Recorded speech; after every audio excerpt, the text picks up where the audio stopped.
하겠습니다. 오늘 우리에게 주시는 말씀은 사도행전 16장 16절에서 32절까지의 말씀입니다.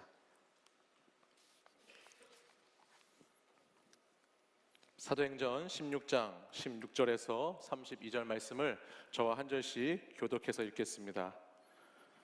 우리가 기도하는 곳에 가다가 점치는 귀신 들린 여종 하나를 만나니 점으로 그 주인들에게 큰 이익을 주는 자라.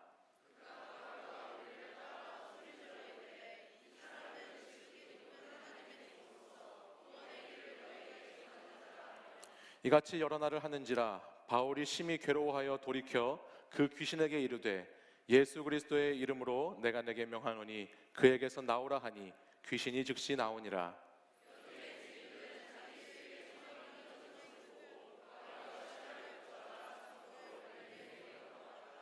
상관들 앞에 데리고 가서 말하되 이 사람들이 유대인인데 우리 성을 심히 요란하게 하여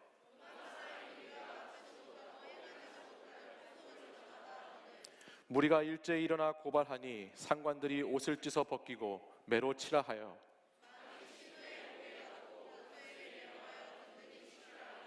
그가 이러한 명령을 받아 그들을 깊은 옥에 가두고 그 발을 착고에 든든히 채웠더니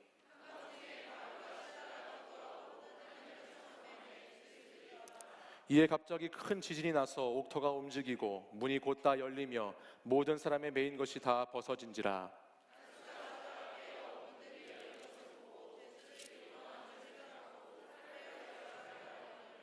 바울이 크게 소리질러 이르되 내 몸을 상하지 말라 우리가 다 여기 있노라 하니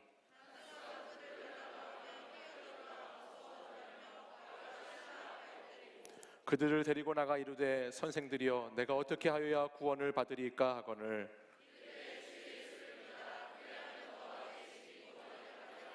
함께 읽습니다. 주의 말씀을 그 사람과 그 집에 있는 모든 사람에게 전하더라. 아멘. 이 말씀은 살아계신 하나님의 말씀입니다. 저는 지난 한 주간을 돌아보면서 저는 우리나라가 지난 한 주간 동안 운동이라는 것 때문에 웃고 운동이라는 것 때문에 울었던 한 주간이 아니었나라는 생각을 해보게 되었습니다. 88 올림픽 이후 30년 만에 평창 동계올림픽이 열려서 17일간의 대장정의 기간을 오늘 마무리합니다.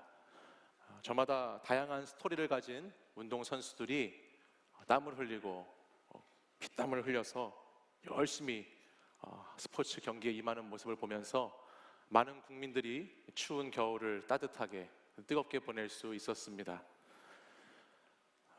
갑자기 초등학교 동창이었던 영미가 생각이 나네요. 네. 여러분들 영미 한 명쯤은 다 알고 계시죠? 네. 김영미, 박영미, 이영미, 영미가 많은데 오늘 아쉽게도 우리 그 여자 컬링팀이 은메달을 땄는데 너무너무 멋있는 경기들을 했습니다. 대한민국은 금메달 5개, 은메달 8개, 동메달 4개로 종합 7위를 했다고 하는데 메달을 따든지 그렇지 못하든지 정말 모든 국가대표 선수들이 운동 경기에서 열심을 다하는 모습을 보면서 참 자랑스럽고 대견한 모습을 볼 수 있었어요. 이 운동은 참 우리를 흐뭇하게 하고 미소 짓게 하는 운동이었는데 지난 한 주간 또 한 가지 운동은 참 우리의 모습들을 드러내면서 우리를 부끄럽게 하고 수치스럽게 하는 그런 운동들도 있었습니다. 그것이 바로 미투 운동이라는 거예요. 여러분들 미투라는 뜻은 원래 영어 아시죠? 미투. 원래 나도 그렇다, 나도 그래 라는 뜻인데 요즘 우리 사회에서는 이 미투라는 단어가 나도 당했다, 나도 고발한다라는 단어로 쓰이고 있습니다.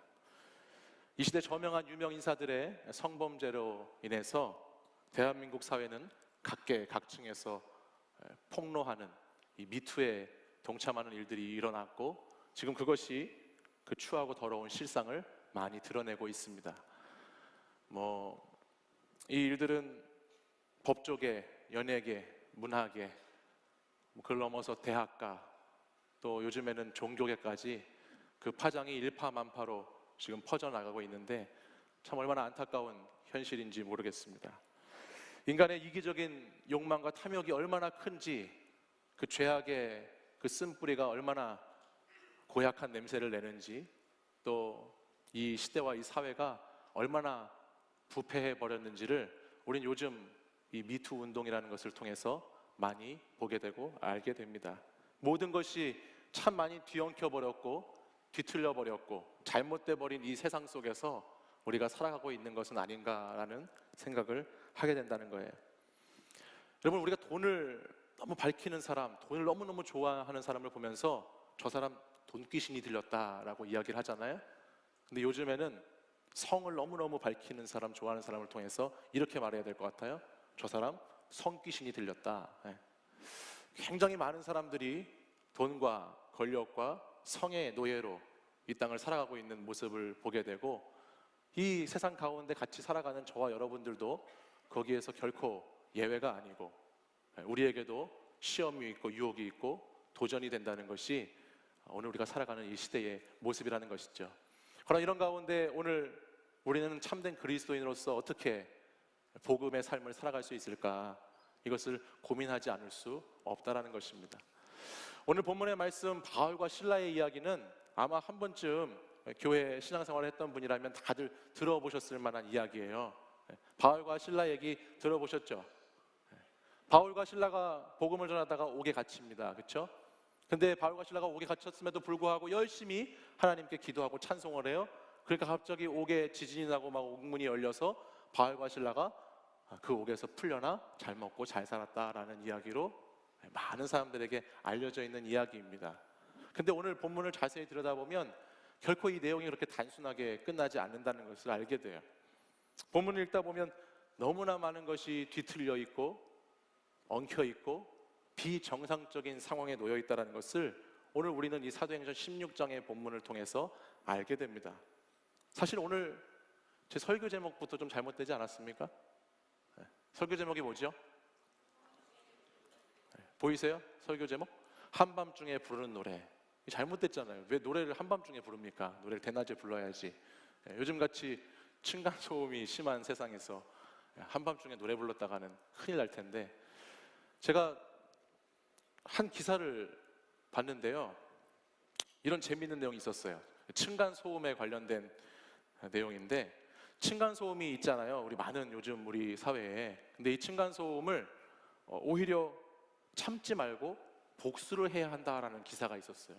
그래서 제가 그 기사를 읽어보니까 이 층간소음 문제를 계속해서 참다가 분노 게이지가 상승하면 살인까지 저지른 일이 일어난대요. 그래서 오히려 이 사람들이 기사를 썼는데, 계속해서 가끔씩 층간소음에 복수를 해라, 그것이 오히려 당신들에게 유익하다라고 하면서, 그럼 어떻게 복수할 것인가, 그 복수에 대한 내용을 이렇게 적어놨습니다. 보통 층간소음이라는 게 윗집에서 쿵쾅거리고 시끄러운 소리가 들리고 애들이 막 뛰어다니고 막 그런 것 때문에 어려움을 겪잖아요. 그것을 어려움을 겪는 사람들이 반대로 복수하는 거예요. 그래서 준비물이 있더라고요. 우퍼 스피커를 준비하는 거예요. 그래서 우퍼 스피커를 준비해서 천장 가까이에다가 스피커를 붙여놓고 헤비메탈이나 쿵쾅쿵쾅거리는 아주 중저음의 음악을 틀어서 소음 공격을 하는 것이죠. 아래에서도. 어디서 하면 제일 좋은가? 화장실에서 하면 제일 효과가 좋답니다. 그래서 공격하는 거예요. 그러면서 그때 공격에 쓰일 추천곡들도 설명해 주더라고요. 그래서 정말 이상했어요. 추천곡이 하나가 있어서 제가 어젯밤에 설교 준비를 하면서 그걸 들어봤어요. 제가 눌러봤는데 제목이 미궁이라고 하는 곡인데 가야금 곡이에요. 제가 이제 설교 준비하면서 추천곡이라고 하니까 얘기를 해야 되니까 들어봤을 거 아닙니까? 근데 막 거기서 가야금을 이렇게 연주하는데 막 이런 소리 나고, 막 옆에서 막 여자가 막 귀신 소리 내고 막 그런 소리들을 추천곡으로 이렇게 올려놔서, 이걸로 아랫집에 있는 사람들이 윗집을 공격해라, 이건 반드시 우리가 이길 수 있다, 뭐 이러면서 거기에다가 글을 써놓은 걸 봤는데, 제가 그걸 듣고 무서워서 잠을 못 잤어요. 여러분들, 미궁이라는 곡인데 절대 듣지 마세요. 그런가 하면 이런 복수도 있었습니다. 이건 참 지혜로운 복수 같은데, 자꾸 이제 위층에서 층간소음을 내잖아요. 그러니까는 전략적으로 이 층간소음의 문제를 겪는 위층의 윗집을 사귀는 거예요. 그래서 내가 위층의 윗집을 사귀어서 나도 똑같이 그 위층의 윗집에 놀러 가서 거기서 막 마구 뛰고 거기서 막 발구르기를 하고 거기서 막 볼링공을 던지고 막 이런 식으로 해가지고 아랫집에 똑같은 피해를 입힌다. 눈에는 눈, 이에는 이, 이런 응징의 대가를 치러야 된다라는 글들을 제가 보게 됐습니다. 그러면서 마지막 기사를 읽는데 이분 정말 엉망진창이더라고요. 마지막 기사를 읽는데 이것을 어떻게 해결해야 될까? 이분이 이런 얘기를 했습니다. 이 층간소음의 문제는 나라님도 해결하지 못하는 문제이기 때문에 그냥 서로 마음을 좋게 하면서 사는 수밖에 없다고 그렇게 마지막에 기사를 썼어요. 그래서 제가 이거 정말 이상한 기사다 하면서 제가 읽었는데 제가 이 얘기를 왜 했죠? 오늘 이상한 제목이 아닌가, 오늘 이상한 제목이 아닌가 하면서 제가 얘기를 했는데 오늘 본문이 정말 이상한 내용들이 많이 발견되어진다는 거예요.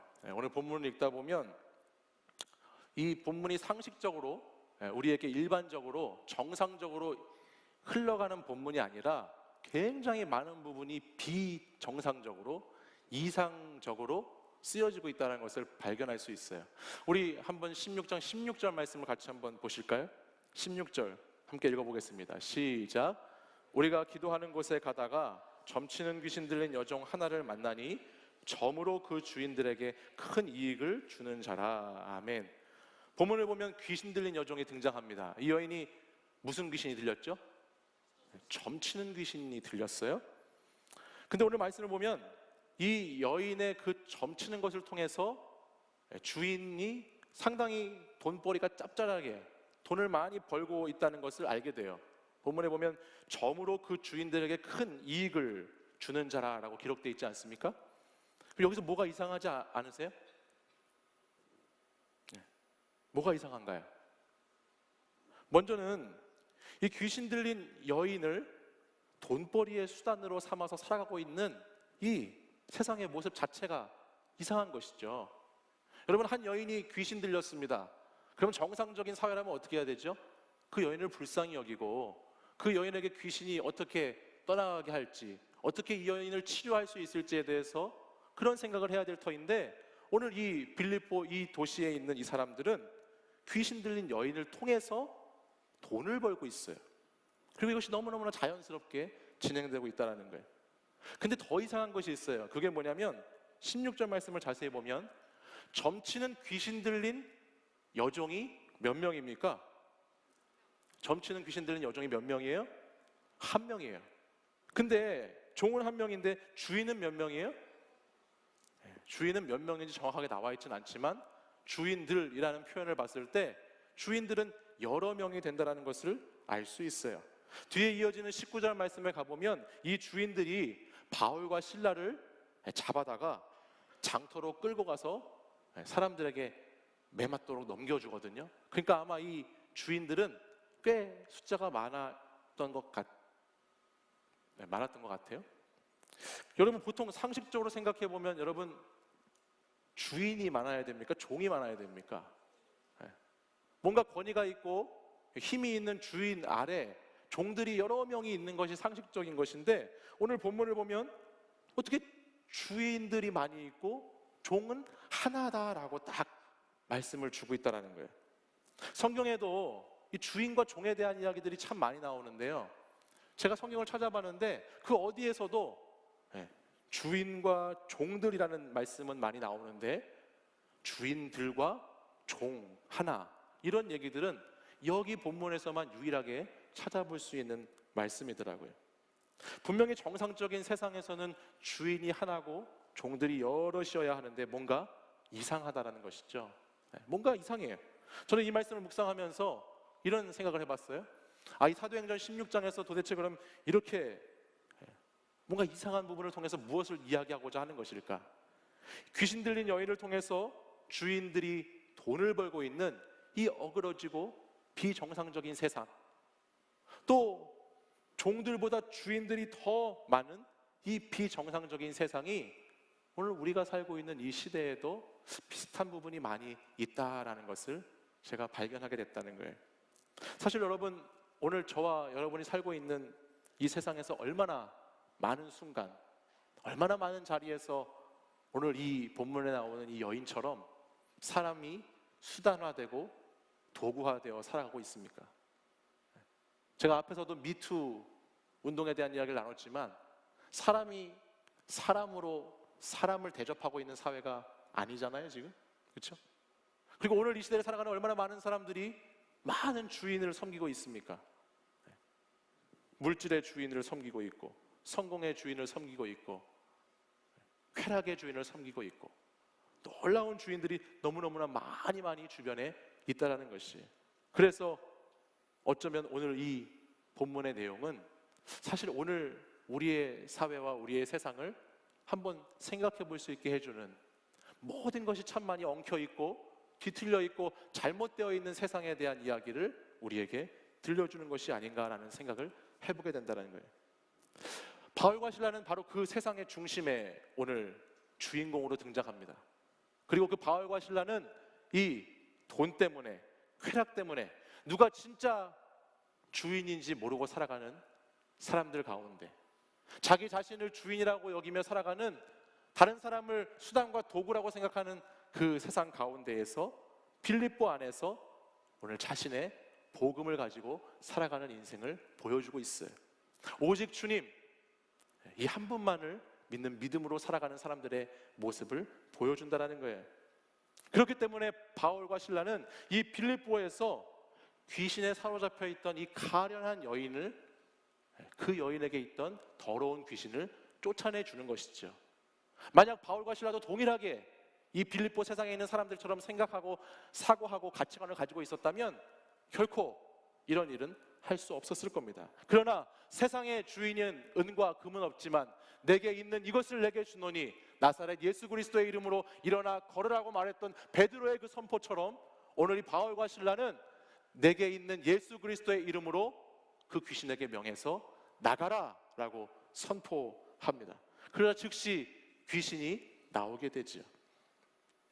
이것은 어떻게 보면 이 땅에 참된 주인은 오직 한 분이시다, 이 땅에 오직 예수밖에 없다고 선포하며 살아가고자 하는 믿음의 사람의 고백과도 같습니다.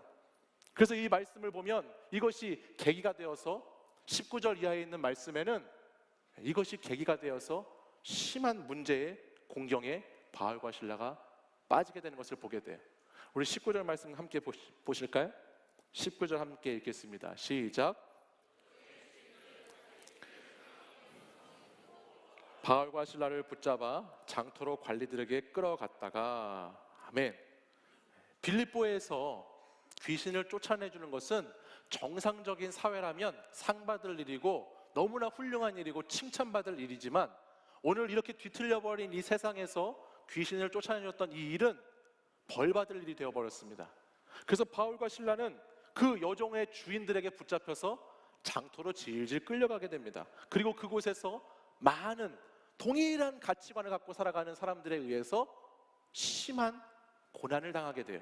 그게 22절, 23절 말씀이에요. 무리가 일제히 일어나 고발하니 상관들이 옷을 찢어 벗기고 매로 치라 하여, 23절에는 많이 친 후에 옥에 가두고 간수에게 명하여 든든히 지키라 하니라고 기록하고 있죠. 세상에 뭔가 잘못돼도 굉장히 잘못되고 있는 모습을 우리에게 보여준다는 거예요.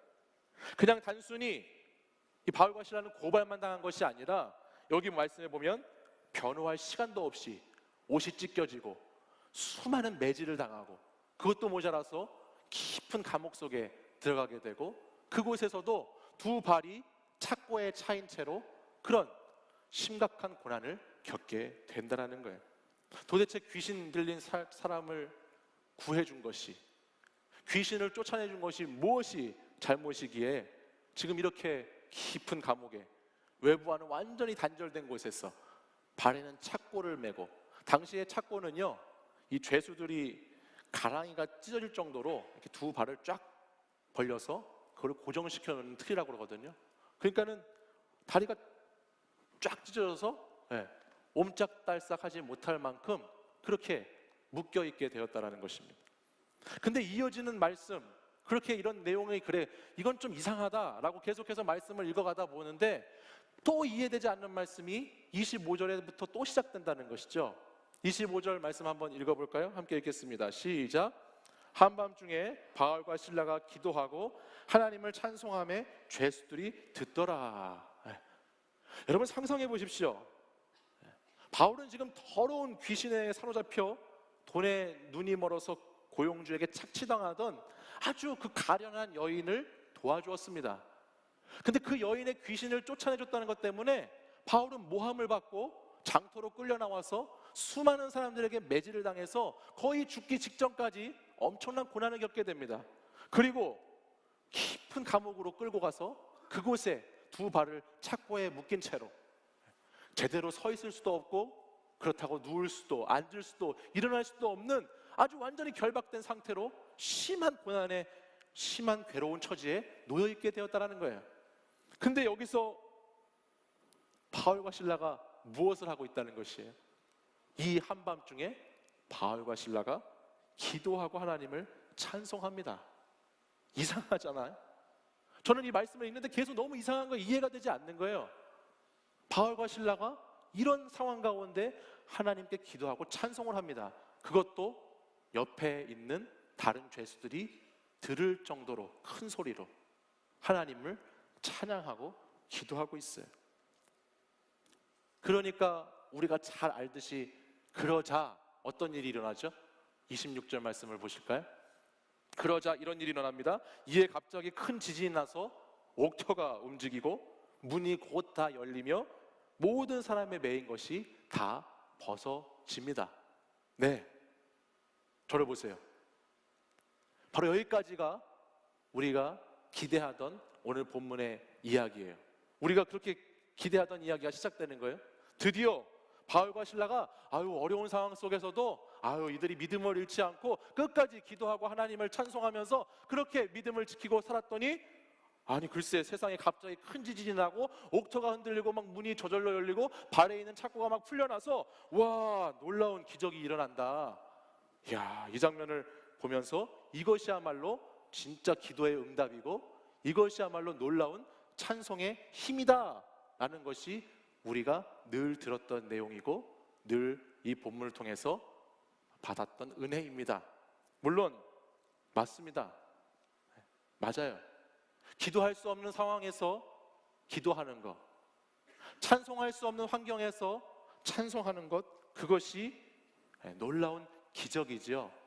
근데 오늘 진짜 이 기적의 하이라이트는 여기가 아니에요. 오늘 우리가 생각하는 이 본문에서 정말 중요한 기적 중의 기적은 바로 이 장면이 아니라는 거예요. 자, 넘어가 볼게요. 더 큰 기적이 그 뒤에 숨겨져 있습니다.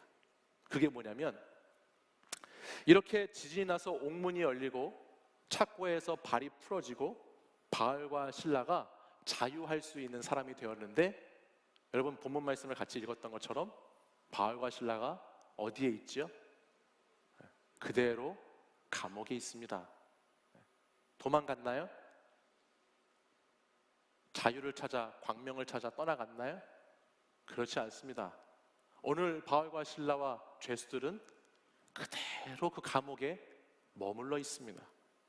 27절 이하의 말씀을 보면 그 바울과 실라와 죄수를 지키던 간수가 잠에서 졸다가 딱 깨어납니다. 그리고 옥문이 열린 것을 보게 되죠. 그리고 나니까 당황하기 시작하는 거예요. 큰일 났다. 왜 옥문이 열려 있지? 저기 안에 있는 죄수들이 도망갔을 텐데 라고 지금 이 간수가 깨닫기 시작하는 거예요. 그러면서 스스로 이제 큰일 났다. 나는 어차피 이제 저 상관들한테, 로마 사람들한테 어차피 나는 이거에 대해서 책벌을 받게 되고 어차피 나도 죽게 될 텐데 나도 그냥 여기서 죽어야 되겠다 하면서 스스로 자기의 목숨을 끊으려고 칼을 꺼내듭니다. 근데 그때 저 어둡고 깊은 그 감옥 속에서 목소리가 들려오는 거죠. 여보시오, 여보시오, 그 칼을 내려놓으시오. 우리가 다 여기 있습니다 라는 말이 들려오는 겁니다. 이것에 놀란 간수는 급하게 등불을 들고 그 감옥 안으로 막 뛰어들어갑니다. 그리고 등불을 비춰보니까 이게 웬일입니까? 정말로 옥토가 열렸고 발에 있는 착고가 다 풀려있고 자유할 수 있는 그 죄수들이 그냥 그대로 그 안에 머물러 있는 거예요. 지진이 나가지고 옥토가 다 움직이고 문이 열리고 모든 사람 메인 것이 다 풀어졌음에도 불구하고 바울과 실라가 그대로 있는 것입니다. 여기에 놀라운 기적이 있다는 것입니다. 우리는 날마다 바울과 실라가 이 옥터에서, 이 감옥에서 풀려나는 것만 기적이라고 생각했지만, 사실 이 간수의 입장에서 보면 오늘 바울과 실라가 그 감옥에 그대로 있는 것이야말로 정말 이 사람의 인생에서는 기적 중에 기적이고 제일 놀라운 일이 아니겠어요? 놀라운 기적을 지금 이 간수가 경험하고 있는 거예요. 그래서 29절 하반절에는 그 감옥 안에 들어가서 무서워서 부들부들 떨면서, 진짜 바울과 실라가 어떻게 이 사람들이 여기에 있을 수 있는가, 도대체 이 사람들의 정체가 뭔가 라는 그 무서움과 두려움에 떨면서 그 바울 앞에 엎드리고 있어요. 저는 지난 한 주간 이 본문을 가지고 묵상하면서 이 부분에서 한참 씨름했습니다. 이 부분을 제가 깨달아가는 데 있어서 저 너무너무 부족하고 너무너무 많이 씨름했어요. 도대체 왜 바울과 실라는 그때 감옥에 그대로 있었을까? 어떻게 이 바울과 실라는 그 감옥 속에 머물게 되었는가? 도대체 무슨 힘이, 도대체 어떤 것이 그들을 이렇게 그곳에 있게끔 만들었을까? 이것과 씨름을 계속했어요. 바울과 실라가 억울하게 옥에 갇혀서 심하게 두들겨 맞고 깊은 감옥에 들어가서 자신의 인생에 정말 한밤중에 시간을 보내고 있었을 텐데, 도대체 어떻게 그들이 그곳에서 버텨내고 있었을까? 근데 그게 바로 우리가 잘 알고 있는 이 한밤중에 부르는 노래의 그 답이 있더라는 거예요. 한밤중에 바울과 실라가 기도하고 찬송했던 그 내용에 그 답이 있더라는 것이죠. 바울과 실라는 결코 자신들을 그 자리에서 벗어나게 해달라고 절규하면서 애원하면서 자기의 유익을 구하기 위한 기도와 찬송을 그 시간에 드리고 있지 않았다라는 것입니다. 그들의 노래는 하나님의 뜻을 알아가기 위한 노래였고, 그들의 노래는 하나님을 향한 전적인 신뢰와 영원한 사랑에 대한 믿음의 노래였다라는 것이죠. 바울과 실라는 부끄러운 세상 속에 살고 있지만 부끄럽지 않은 그리스도인의 모습으로 그곳에 머물고 있다는 거예요. 우리는 기도하고 찬양할 때요, 여러분도 기도하고 찬양하시잖아요. 그때 늘 기도하고 찬양하면 어떻게 반응하는 줄 아세요? 하나님, 제발 이 문제와 이 상황에서 벗어나게 해주십시오. 하나님, 제발 이런 환경 속에서 저를 좀 건져주십시오. 하나님, 제발 이 어려움 속에서 나를 좀 피하게 해주십시오라고 늘 기도합니다. 그리고 그것에 대한 어느 정도의 응답이 오면, 그렇구나, 하나님이 내 기도에 응답해 주시는구나 하면서 어서 빨리, 최대한 빨리 그곳을 피해 도망가려고 합니다. 떠나는 거예요. 근데 바울과 실라는 그렇게 하고 있지 않더라고요. 하나님의 더 큰 뜻을 품고 하나님의 그 마음을 헤아리면서 바울과 실라는 하나님의 뜻을 위해서 쉬지 않고 자신의 삶의 자리에서 변함없이 하나님을 노래하고 있더라는 것입니다. 할렐루야. 자신의 앞길이 막히면 막히는 대로, 자신이 가고 싶지 않았던, 원하지 않던 길을 가게 되면 그렇게 가는 대로 주어진 모든 상황을 믿음으로 받아들이며 나아가고 있는 모습이죠. 이것은 단순히 육적인 매임에서, 육적인 어떤 결박에서 풀어지는 그런 기적만을 나타낸 것이 아니라, 오늘 이 바울과 실라를 통해서 우리가 보게 되는 것은 육적인 것을 넘어서서 영적인 결박에서 풀어날 수 있는, 해방될 수 있는 놀라운 기적의 이야기로 발전하게 된다는 것을 알게 돼요. 바울과 실라의 그 자발적인 매임이, 바울과 실라가 자발적으로 능동적으로 매여있던 그 매임이 오늘 복음의 능력이 되어서 다른 누군가의 영혼을 구원하고 있다는 사실입니다. 이를 통해서 한 간수의 영혼이 살 수 있었고요, 뒤에 말씀을 보시면 알겠지만 이 간수와 그 온 집안 사람들이 예수 그리스도를 믿고 구원받게 되었고, 오늘 이 빌립보라고 하는 이 무너진 이 땅과 이 세상은 바울과 실라의 이 자발적인 구속을 통해서 그 땅이 유럽 선교의 전초기지가 되고 씨앗이 되는 놀라운 하나님의 일들이 일어나게 되었다는 거예요. 사랑하는 여러분, 저는 우리 청년들이 이런 삶을 좀 살아봤으면 좋겠습니다. 내 인생의 문제와 내 인생의 진로와 관계 속에서 찬송과 기도로 늘 간구하고 도와주세요, 도와주세요, 해결해주세요, 해결해주세요 막 하면서 그것이 응답되는 놀라운 기적을 경험하는 것도 중요하지만, 저는 여러분을 통해서 정말 하나님이 찾으시는 그 한 영혼이 하나님께 돌아오는 놀라운 기적의 일들이 일어났으면 좋겠습니다. 여러분이 매이는 것을 통해서 여러분이 자발적으로 능동적으로 고난받고 어려움을 겪고 힘든 일을 당하는 것을 통해서 영혼이 결박되어 있던 그 사람들이 자유를 누리고 예수 그리스도를 만나 구원받는 놀라운 일들이, 정말 기적 중의 기적이 우리 청년부들을 통해서 일어나기를 간절히 바랍니다. 우리의 삶 속에서 호련히 역사하시는 성령님의 역사는 비단 나의 문제 해결 때문에 역사가 일어나는 것이 아니라, 언제나 성령님의 역사는 하나님의 증인을 만들기 위해서 일어난다는 것을 여러분 꼭 기억하십시오. 여러분의 삶의 자리에서 임하는 그 성령의 역사는 하나님의 증인으로 세우시기 위한 역사의 순간입니다. 오직 성령이 너희에게 임하시면 너희가 권능을 받고 예루살렘과 온 유대와 사마리아 땅끝까지 이르러 뭐가 된다고 그러죠? 내 증인이 되리라. 성령의 역사는 내 문제가 해결되는 것이 성령의 역사만이 아니에요. 성령의 역사는 내가 진로가 열리고 앞길이 열리고 취직이 되고 결혼의 문이 열리고 뭔가 내 삶에 내가 원하는 것들이 열려지는 것만이 성령의 역사가 아니라, 하나님이 원하시는 성령의 역사는 뭐냐면 하나님의 증인들 한 사람으로 여러분이 세워져 가는 것, 그것이 진짜 하나님 원하시는 성령의 역사입니다. 그러므로 바울과 실라의 노래는 주님 제발 여기서 벗어나게 해주세요. 주님 제발 여기서 탈출하게 해주세요. 주님 제발 이 문제를 해결해 주세요라고 그것 때문에 부르짖고 그것 때문에 소리쳤던 것이 아니라, 주님 하나님의 뜻을 더 깊이 깨달아 알게 해주십시오. 주님 제가 부족하지만 하나님의 증인의 삶을 살아가는 사람이 되게 해 주십시오. 내가 증인이 되고 증인을 삼는 그 예수 그리스도의 제자의 사역이 나를 통해서 일어나게 해 주십시오라고 하는 그 노래였다라는 사실이에요. 우리 마지막으로 32절 말씀 같이 한번 읽어볼까요? 32절 함께 읽겠습니다. 바울의 마지막 장면인데 함께 읽습니다. 시작. 그 사람과 그 집에 있는 모든 사람에게 전하더라. 아멘.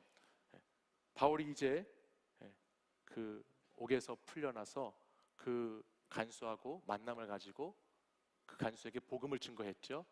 그리고 나서 바울이 다음에 그 간수의 가족들에게 하고 있는 장면입니다. 만약 이 상황에서 제가 바울이었다면요, 저는 간증 집회를 열었을 거예요. 이창조 목사 초청 간증 집회, 옥에서 풀려난 이창조 목사, 어떻게 그는 살아났을까, 나의 노래 나의 삶, 뭐 이렇게 해가지고 막 플랜카드를 걸어갖고 내가 이제 막 간증 집회를 하는 거죠. 저는요 원래 담에색에서 생전 처음 아무것도 모르고 예수님을 만났어요. 근데 갑자기 눈이 멀어버려가지고 너무너무 힘들었는데 그 예수님을 만나서 빛으로 오신 예수님을 만나고 예수님이 보내신 아나니아라고 하는 사람을 통해서 제 눈이 뜨게 됐어요. 그리고 저는 그 사람에게 세례를 받았죠. 그리고 성령을 받았어요. 그리고 나서 저는 주님의 일을 하기 시작했습니다. 선교를 돌아다녔어요. 열심히 주의 복음을 증거했습니다. 그러다가 오늘 이 빌립보라는 도시까지 오게 됐죠. 근데 여기서 글쎄 그만 저는 귀신 들린 여종의 그 귀신을 쫓아내줬는데, 그것이 일이 잘못돼가지고 사람들에게 끌려가고 막 엄청나게 맞고 막 옥에 갇히게 되고 너무너무 힘든 생활을 했어요. 그래서 옥에서 정말 죽을 고통을 겪었는데 글쎄 여러분 아시다시피 제가 다 기도하고 찬송하니까 여러분 무슨 일이 일어났습니까? 네, 제가 옥에서 풀려나는 놀라운 일이 일어났습니다 라고 하면서 막 사람들에게 내 삶의 간증거리를 들려줬을 것 같습니다. 근데 오늘 바울은 물론 간증이 잘못된 거 아닙니다. 근데 바울은 오늘 무엇을 하고 있습니까? 32절 말씀에 정확하게 기록되고 있어요. 주의 말씀을 그 사람과 그 집에 있는 모든 사람에게 전하니라 라고 기록하고 있어요. 바울은 항상 주의 말씀을 증거했다라는 거예요. 바울은 온전히 하나님의 말씀을 전했다라는 거예요. 하나님의 말씀을 사람들에게 들려주었다라는 것입니다. 여러분, 옛날에 혹시 여러분들 가운데 좋아하시는 분이 있는지 모르겠지만 무협지나 이런 만화 같은 거 보면요, 거기에 등장하는 캐릭터 중에서 고수가 등장합니다. 뭔가 이렇게 무술의 고수, 권법의 고수, 이런 고수들이 딱 나와요, 무협지에는 항상. 근데 여러분, 그 고수들의 특징이 있잖아요. 어떠한 위협과 어떠한 협박에도 절대로 흔들리지 않고 초연함을 유지합니다. 앞에서 막 아래 것들이 막 엄청나게 막 번잡스럽게 막 난리법석을 치고 막 나비요 하면서 막 무슨 짓을 하더라도 이 고수는 그 자리에서 눈 하나 깜빡거리지 않고 가만히 있는 겁니다. 초연하게, 그렇죠? 그러다가 결정적인 순간에 딱 고수가 한 방을 딱 날리는 거죠. 그러면 그때 순식간에 그 모든 것들은 제압되고 주변은 싹 정리가 되는 거예요. 그 고수의 딱 한 방, 그걸 전문용어로 뭐라고 하는 줄 아세요? 필살기라고 하는 거예요. 고수의 필살기 한 방 빡. 여러분, 그리스도인의 필살기가 뭔지 아세요? 예수 믿는 사람의 필살기가 뭔지 아세요? 그것은 하나님의 말씀입니다. 하나님의 말씀이 우리의 필살기가 돼야 되는 거예요.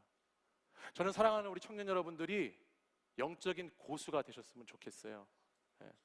영적인 고수가 되면요, 뒤틀려버리고 망가져버리고 비정상적인 이 세상에서 그래도 주의 믿음 붙잡고 살아갈 수 있습니다. 영적인 고수가 되어서 말씀과 기도로 무장된 사람들이 되면은 다 포기하고 싶을 때, 도저히 더 이상은 못하겠다라고 해서 정말 더 이상 안 될 것 같은 그때에도 그것을 필살기를 써서 버티고 견뎌나갈 수 있는 사람들이 되는 것입니다. 내 모든 결정과 내 모든 선택이 주님의 말씀으로부터 나온 것이라면 내가 어떤 수고를 하고 어떤 노력을 하고 어떤 결과가 나온다 할지라도 그 시작이 말씀으로부터 시작되었다면 그 결과에 연연하지 않고 하나님의 놀라운 그 사랑과 그 하나님의 놀라운 신뢰 속에서 흔들리지 않는 믿음으로 살아갈 수 있게 된다는 것입니다. 사랑하는 여러분, 이것은 말씀을 묵상하고 이 말씀을 경험한 사람만이 살아낼 수 있는 삶입니다. 그냥 아무나 이렇게 살게 되는 거 아니에요. 아무나 영적 고수가 되는 것이 아니에요.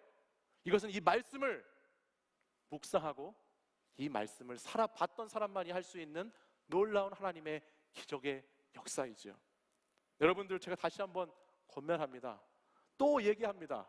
사랑하는 여러분, 하나님 말씀 앞에 다시 서십시오. 하나님 말씀으로 다시 돌아오십시오. 이 말씀을 읽고 이 말씀을 묵상하고 이 말씀대로 살아가는 그 그리스도의 삶을 다시 한번 도전해 보십시오. 그것이 우리를 훈련하게 하고 그것이 우리를 영적인 고수로 만들어 주는 겁니다. 저는 오늘 말씀을 마무리하면서 바울과 실라가 이 한밤중에 불렀던 노래, 이 칠흑같이 어둡고 너무너무 답답한 이 감옥에서 그 한밤중에 불렀던 노래가 있다면 정말 무슨 노래가 있었을까? 그것을 한번 고민해 봤습니다. 근데 아마도 그 노래는, 그 고백은 분명히 이런 고백이었을 것 같아요. 하나님의 깊은 사랑, 형언할 수 없는 그 하나님의 그 놀라운 사랑, 너무너무 놀라운 그 하나님의 아름다우신, 놀라우신, 위대하신 그 사랑의 노래를 바울과 실라가 하나님 앞에 드리고 있었을 것 같아요. 나를 위해 십자가 지신 그 예수 그리스도를 통해서 나에게 생명 주신 그 하나님의 그 사랑을, 그 아름다우신 하나님을 바울과 실라는 한밤중에 노래하며 찬양했을 것입니다. 오늘 이 시간 저와 여러분 자리에서 한번 일어나셔서 오늘 우리도 그 바울과 실라처럼 한번 하나님께 찬양으로, 기도로 나아가는 시간 가지기 원합니다. 우리 함께 한번 찬양하고 기도할까요?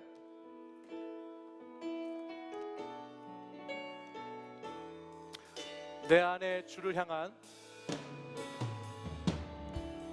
내 안에 주를 향한 이 노래 영원한 노래 있으니 날 향한 주님의 크신 사랑 영원히 찬양하리라.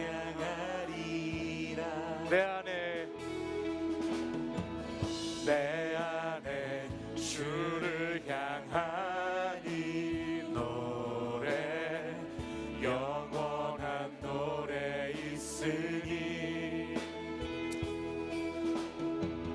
날 향한 주님의 크신 사랑 영원히 찬양하리라. 영원히 찬양하리라. 영원히 찬양하리라. 아름다우신 오 놀라우신 영원할 수 없는 사랑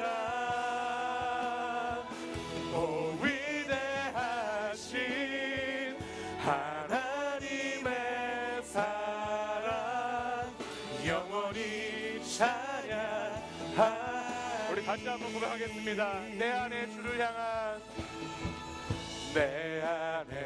주를 향하니 영원한 노래 있으니 영원한 노래 있으니 날 향한 주님의 사랑 날 향한 주님의 크신 사랑 영원히 찬양하리라. 영원히 찬양하리라. 영원히 찬양하리라. 아름다우신 오 놀라우신 영원할 수 없는 사랑 오 위대하신 하나님의 사랑 영원히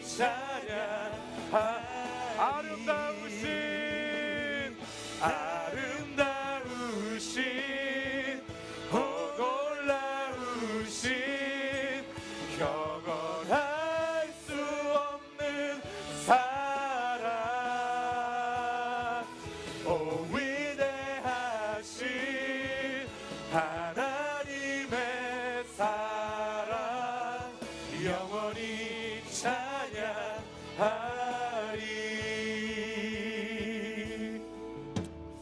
사랑하는 여러분,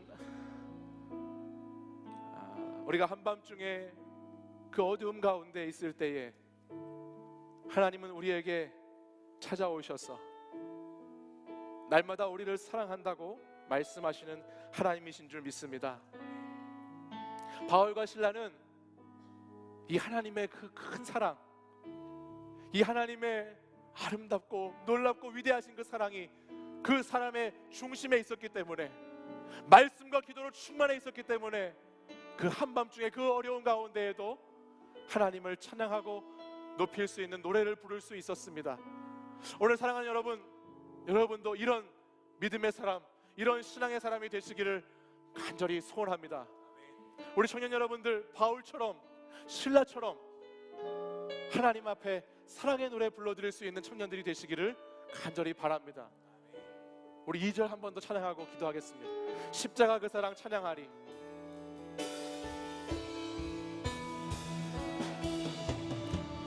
십자가 그 사랑 찬양, 날 구원하신 그 사랑, 날 구원하신 그 사랑, 내 삶을 드려 찬양하리라.